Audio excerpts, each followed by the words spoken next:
So as we talked about last time, now we get to talk about conservation laws. What are the laws that started to limit that rule of capture and limit how much you can pump and where you can drill a well? So first, we'll talk a little bit about some of the motivation for conservation laws.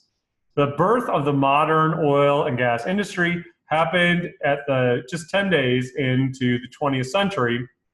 On January 10th, 1901, they hit the Spindletop Gusher, which is in Beaumont, Texas, pretty near to Houston. And that well flowed 75,000 to 100,000 barrels of oil a day until it could be brought under control. And from that point on, Texas was really the center of world oil production basically until the 1960s, and then continuing again with the modern day. And so that was a major gusher. You read about it in your book.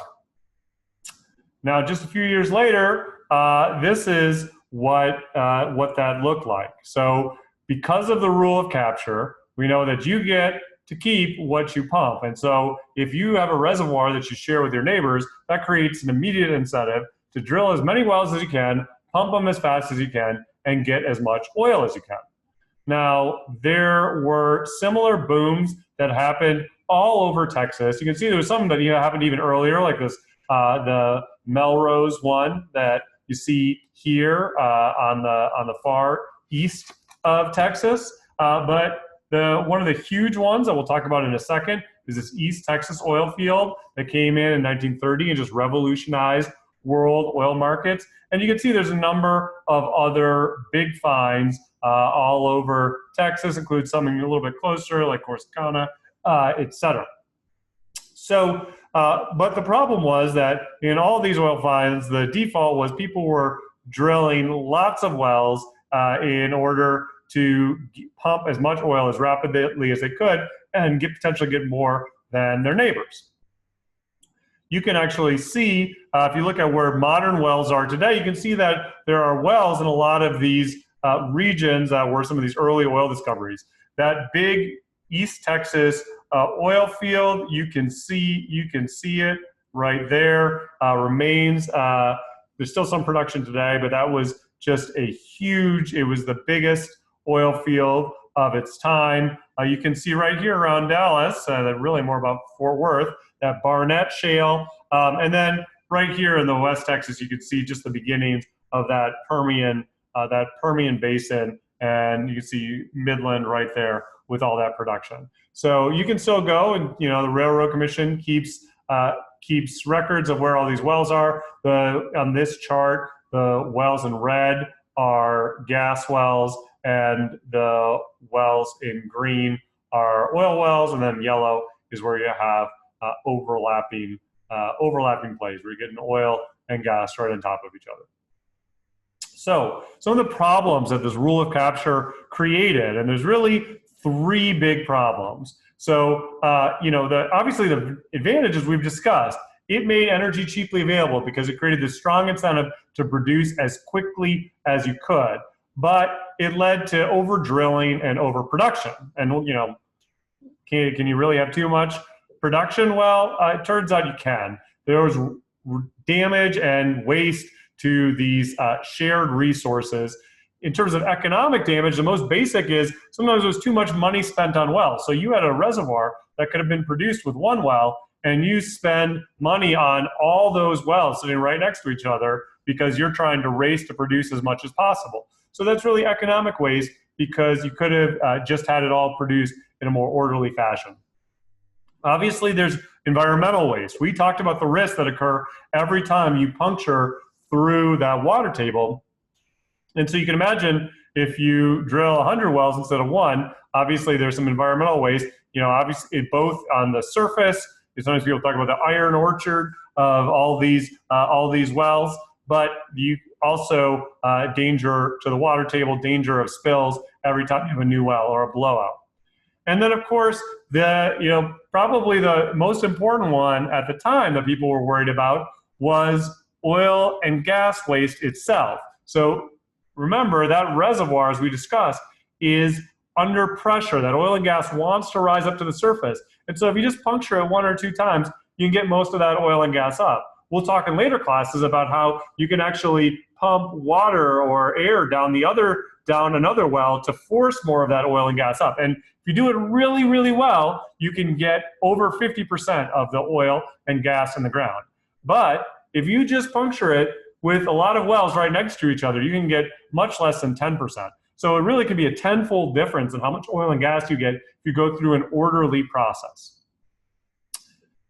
Now, finally, this is a little bit puzzling, but there's a further problem with too fast production, which is that sometimes when you produce it all at once, that means that you get a really low price for it because you flood the market before the market has figured out what to do with that oil and gas. And if you just left it in the ground for a little bit and produced it later when it was worth more, when people had started to use it, you could potentially get more money. And that's actually where the idea of conservation came from. Nowadays, we think about that as like, environmental, conserving that, the moose and the wolves and the owls and the wilderness.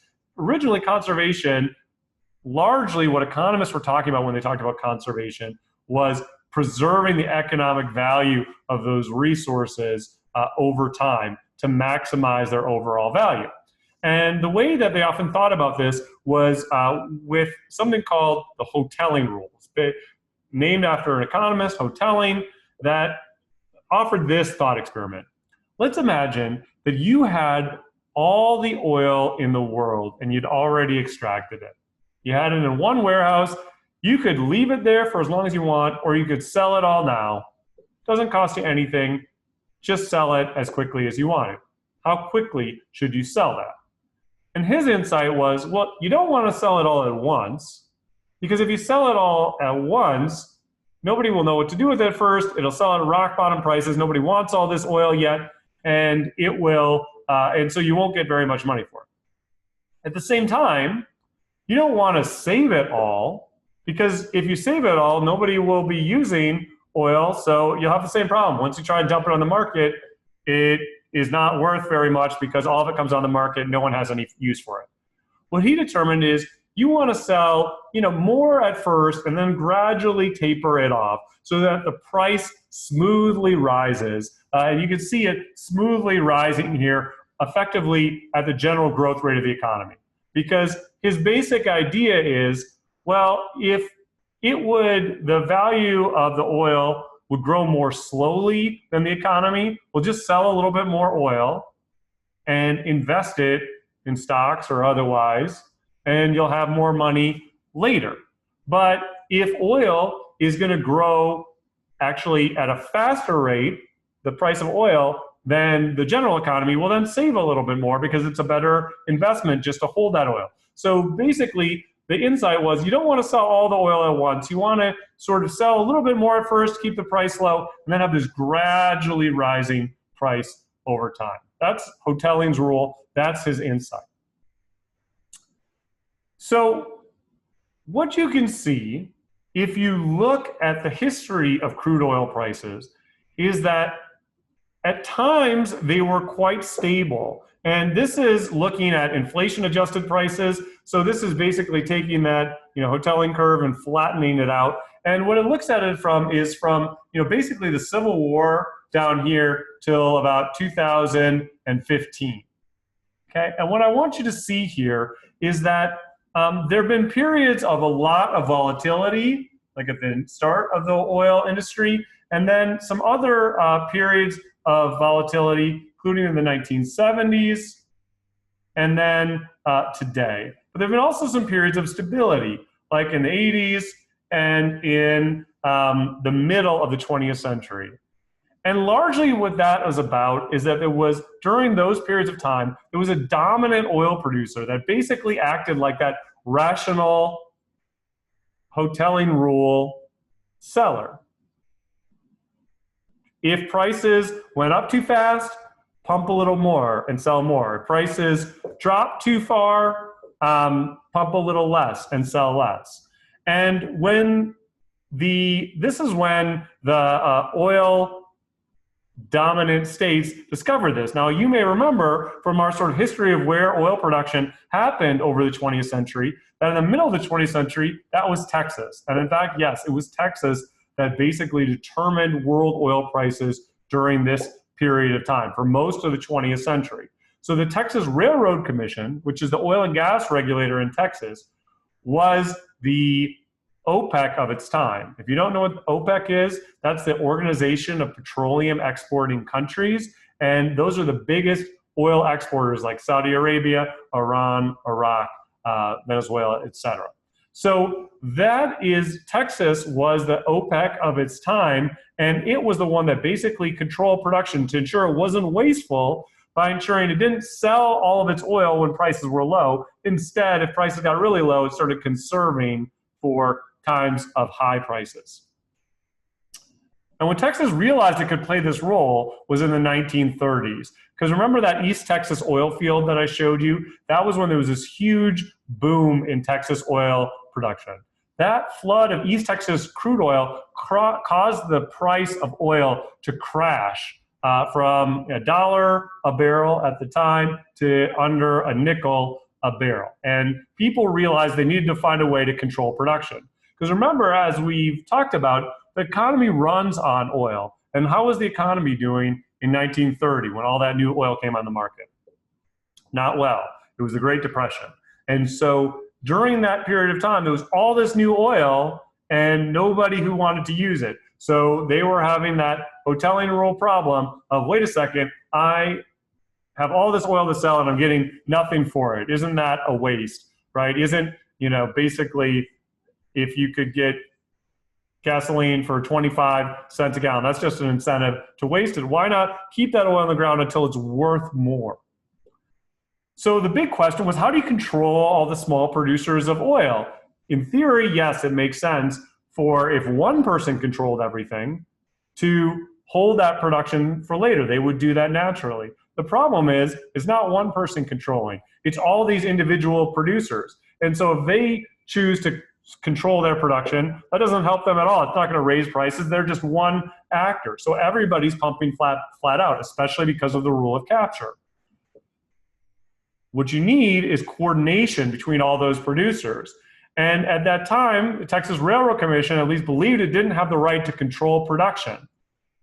The Oklahoma Corporation Commission, which is the equivalent of the Railroad Commission, it's the oil and gas regulator in Oklahoma, believed they did.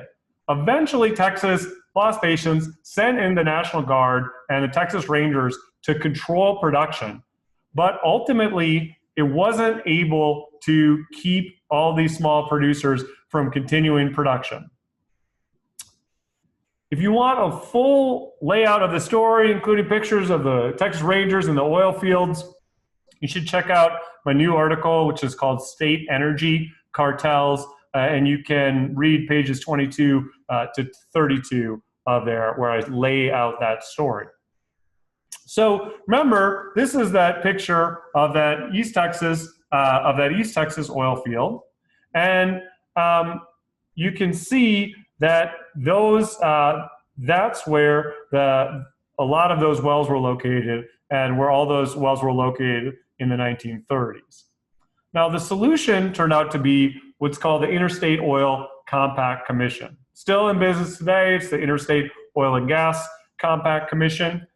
And that was a result of a sort of a tangled process that you may remember a little bit from constitutional law. So what happened is that first, in the New Deal, Congress passed the National Industrial Recovery Act that let the federal government itself set a mandatory quota for oil, or have the oil companies set it. But that was found unconstitutional by the Supreme Court in 1935. So then what happens is Congress says, okay, you know what, we're going to just allow the states to themselves coordinate and control production. And they allowed that through the Interstate Oil Compact Commission. It was formed in 1935. It sets quotas that were adopted in negotiation with the federal government. Now, some states like California wouldn't necessarily be a part of it, but most states ended up agreeing to what the federal government said. So it worked as a matter of practice. Now, that was a forum also for states to make uniform conservation laws, and it continues in that role today. You can see in that article that I suggested, state energy cartels, I suggest it could play a larger role in protecting the oil and gas industry from low prices today. That stabilized oil production and prices through the middle of the 20th century and became the template for that organization of petroleum exporting countries led by Saudi Arabia. Now, you can see this story. We did this in the first class where we looked at the history of oil production, and you can see the same story here, which is that the United States in blue was the biggest source of oil production through the middle of the 20th century. This is 1950 right here. But that those other countries, like the orange is all the Middle Eastern countries, red is the USSR and Russia, start dominating in the 1970s. So they became the center of oil production, and that's when they really took over. But for a second, actually, take a look at this graph, because we're going to talk a little bit more about this graph. It's called the oil age, and it shows production between 1859 and 2050. Now you might wonder, well, wait a second, 2050 hasn't happened yet. And you can see that it's actually projections after where it starts getting grayed out here after 2005. It's projections, and I want to talk about those projections in a second. So just take a look at that overall graph showing in blue United States production, in orange production in the Middle East, in red production in the USSR and then Russia, and then green in the rest of the world. All right, so let's zoom in here, and let's zoom in on specifically on those early events. And you can see that gusher at Spindletop in 1901. You can see that the U.S. really, after that, dominates global oil production. You can see the giant East Texas oil field, 1930, right after the stock market crash. And you can see that through World War II, and we discussed this in an earlier video, I mean, this was why World War II was really a war fought for oil, and its course was determined by oil. There was, the Germans attacked Russia because they want Russia's oil. The Japanese attack the United States because the U.S. won't send them oil, and then U.S. oil powers the Allies to victory. Now, as we described, the world really changes after that. But I want you to go back and let's look at this overall picture one more time, because one thing just at the end here, what I want you to see is that it shows oil production falling off a cliff after 2010. And so two reasons that I want you to look at this picture is one, always remember when you're looking at one of these graphs, what is the data that they have and what is the projection? Because the data is a lot more certain than the projection. There can be some problems with the data too, but it's usually accurate. But you can see here that they have this wonderful data that they've amassed about how much production is happening in each place, and then they have a prediction about what would happen, and that oil production would rapidly fall. As I'll show you in a second, that proved to be completely wrong.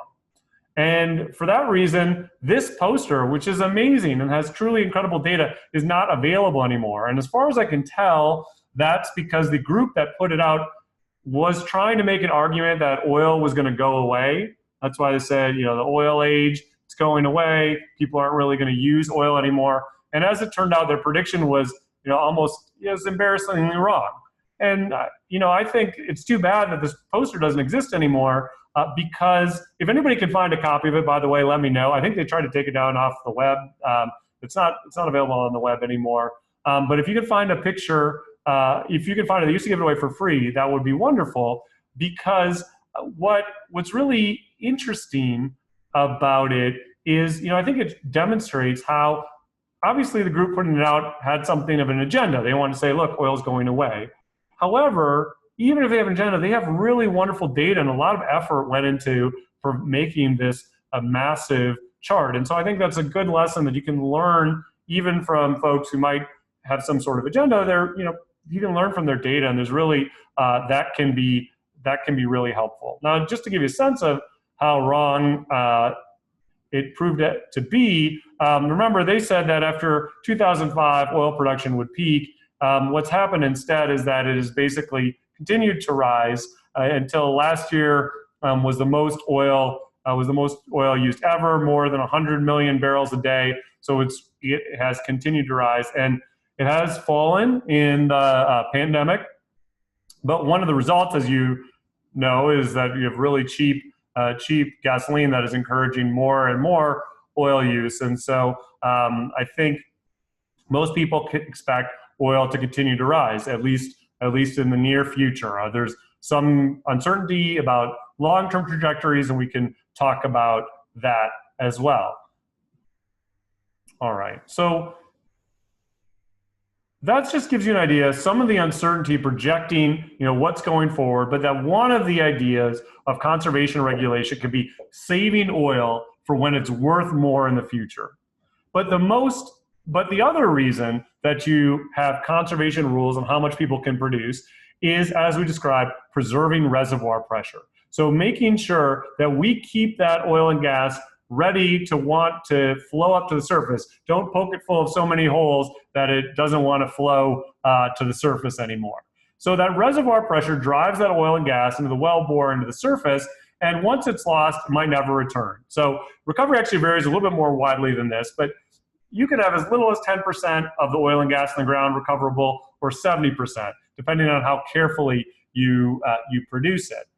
And so if you have just rule of capture going, everybody racing to produce as much as they can, you have too many wells and too much oil produced at first, which means not enough overall, because you get 5% of the reservoir produced right away, but then 95% of it is stuck in the ground, because you have that dissolution of reservoir pressure before all the oil and gas can get to the surface and be recovered by primary production, which, as you recall in your book, means that production that happens just because of that reservoir pressure bringing it to the surface.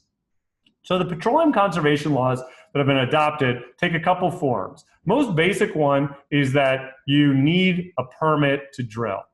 And so that nowadays it's just the case, if you're drilling a well, you need a permit to drill. And that's proves to be important, I think, in the federal presidential election, because y'all may be aware that former Vice President Biden has said that he will not grant any oil and gas permits on federal land. And so some oil and gas companies that are already operating there are concerned, because literally that would mean they can't even drill any wells, even if it's already their land, because every time you drill a well, you need a permit.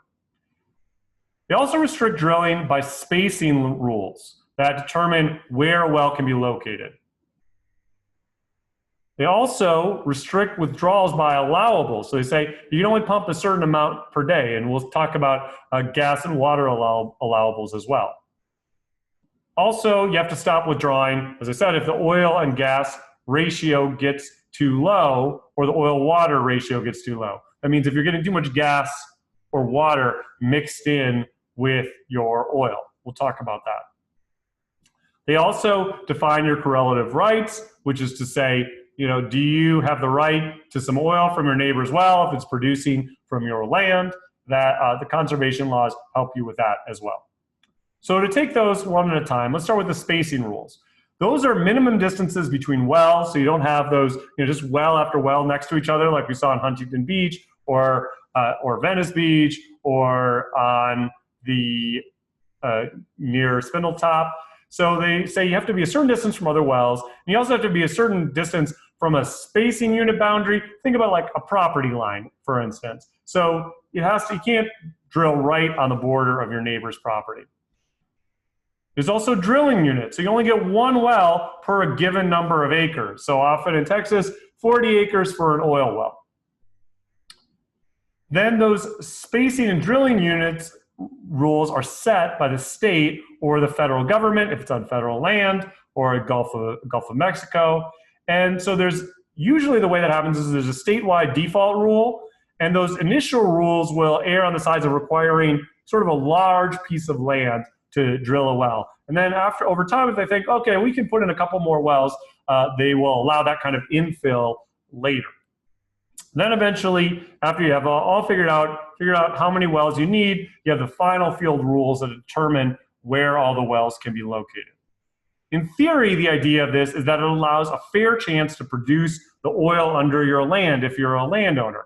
Now we'll see fair chance, that encompasses a wide range of outcomes, but basically that you get a fair chance to produce your oil. That's what the spacing rule is supposed to provide.